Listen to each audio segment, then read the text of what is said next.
41 మంది సాక్షి ఉద్యోగుల్ని పిఆర్ఓల కింద మీడియా మేనేజర్ల కింద పెట్టుకొని దానికి కొంత డబ్బు, ఇవి కూడా పక్కన పెడితే కేవలం యాడ్స్ కోసం మీకు హార్బర్ నిర్మిస్తామని చెప్పి ఆ యాడ్, సాక్షి పేపర్, ఇలాంటి యాడ్లు వాటి ఖర్చే 600 కోట్ల రూపాయలు. 900 మన కళ్ళ ముందే తెలుస్తూ ఉంది. 930 కోట్లు ఒక సాక్షి పేపర్కి వెళ్ళిపోయింది. ఎంతమంది ముఖ్యమంత్రులు రాలేదు? వాళ్ళందరికీ పేపర్లు ఉన్నాయా? ఎంతమంది ముఖ్యమంత్రులు రాలేదు? వాళ్ళందరికీ కూర్చోబెట్టి ఇలా ఎవరైనా చేశారా? ఒక దళిత నాయకుడైన ముఖ్యమంత్రి జై భీమ్ జై భీమ్ జై భీమ్ అని అనుకునే ఒక దళిత కులాలకి చెందిన మనకి దామోదరం సంజీవ్ గారికి పేపర్ లేవే. అలాంటిది నేను అందరికీ అండగా ఉంటాను, ఎస్సీ సోదరులు, నా బీసీ సోదరులు, అన్ని కులాలు నా సోదరులని చెప్పిన వ్యక్తి 930 కోట్ల రూపాయలు సాక్షికి మళ్లించుకొని 422 కోట్ల మీ జీవనోపాధి, అది 20,000 మంది బతికే జీవనోపాధిని పొట్ట మీద కొట్టాడు జగన్. మీరు ఆలోచించాలి ఈ మాట. ఇది మీరు ఆలోచించకుండా కూర్చోబెట్టి, మీరు ఆలోచించకుండా మాకు బాగా చేశాడు. ఏం చేశాడు మీకు? నాయకులు చెప్తారు, వైసీపీ నాయకులు చెప్తారు, వంగా గీత గారు వస్తారు చెప్తారు, మనం అడగండి. ఏమ్మా మీరు 330 కోట్ల రూపాయలు సాక్షి పేపర్ కొన్నారే, అలాంటి దాంట్లో ఒక 100 కోట్లు మాకు ఇవ్వలేకపోయారా? 600 కోట్ల సాక్షి యాడ్లు పెట్టుకున్నారే, దాంట్లో ఒక 300 కోట్లు ఇస్తే మా జట్టి అయిపోద్ది కదా, మా హార్బర్ అయిపోద్ది కదా, అరే మా జీవితాలు బాగుంటాయి కదా. అది ఎందుకు రాదు ఆలోచన? మీరు అడగండి. చలమలశెట్టి సునీల్ ఎంపీ గారిని అడగండి. రాత్రులు వచ్చి వెళ్ళడం కాదు, పగలొచ్చి దమ్మగా ధైర్యంగా ఓట్లు అడగమని చెప్పండి.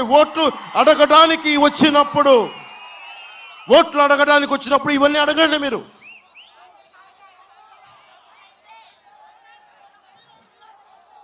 ఇంతమంది యువతున్నారు. డిఎస్సి నోటిఫికేషన్, ఇది ముఖ్యంగా మన కొత్తపల్లి ఉప్పాడ మండలంలో నాగులపల్లి గ్రామం గురువుల గ్రామం ఉంటుంది. నేను ఏమన్నది గురువుల గ్రామం అని. దాదాపు 200 మంది ప్రభుత్వ ఉపాధ్యాయులు, ఇతర శాఖల్లో 50 మంది. ఆ గ్రామంలో నాగులపల్లి గ్రామంలో ప్రతి యువకుడు యువతి కళ టీచర్గా అవ్వటం. వాళ్ళే ఎక్కడో పొలిటికల్ ఇన్స్టిట్యూషన్స్లో చదువుకోరు, అంతకుముందు పాస్ అయ్యి టీచర్గా ఉన్న వాళ్ళ దగ్గరే నేర్చుకొని అలాంటి వాళ్ళ కళ టీచర్ అవ్వడం. అలాంటిది డిఎస్సి నోటిఫికేషన్ ఇవ్వాల, ఈ రోజు వరకు ఇవ్వాల. నేను ఒకటే మాట ఇస్తున్నాను, చంద్రబాబు గారు కూడా ఇదే చెప్పారు, నేను ఇదే చెప్తున్నా. మేము రాగానే మెగా డిఎస్సి నోటిఫికేషన్ రిలీజ్ చేస్తాం. మొట్టమొదటి చేయబోయేది అదే.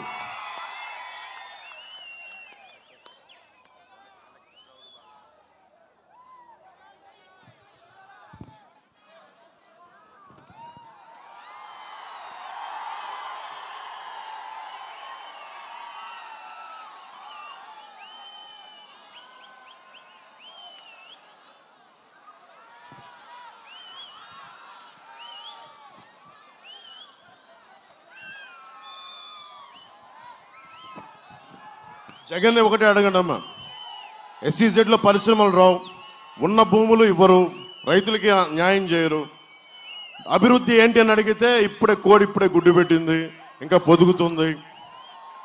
వైసీపీ అది కోడి కాదు, అది వైసీపీ అనేది కట్లపాము.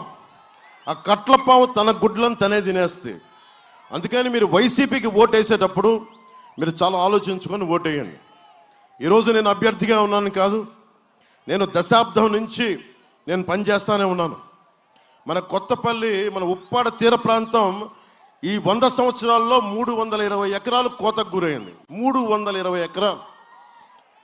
ప్రతి సంవత్సరానికి కొంత కోతకు గురవుతూ ఉంది. మన ఉప్పెన సినిమాలో వచ్చిన ఇల్లు కూడా ఈ రోజున కోతకు గురై వెళ్ళిపోయింది. నేను ఒకటే మీకు మాటిస్తున్నా, ఈ తీర ప్రాంతాన్ని కూర్చోబెట్టి సముద్రపు కోతని అరికడతాం. దానికి కావాల్సిందల్లా బాంబే తరహాలో కేంద్రం సహాయంతో మనకి అక్కడ బౌల్డర్స్ వేయాలి, అక్కడ ఆప్ చేయాలి. సముద్రపు కోతను ఆపాలంటే దానికి చాలా కష్టసాధ్యమైన విషయం. ఒక వెల్ ఇంజనీరింగ్ ప్లాన్ కావాలి, దానికి చాలా బలమైన ప్లాన్ కావాలి. దానికి దానికి ఈ చలమల సునీల్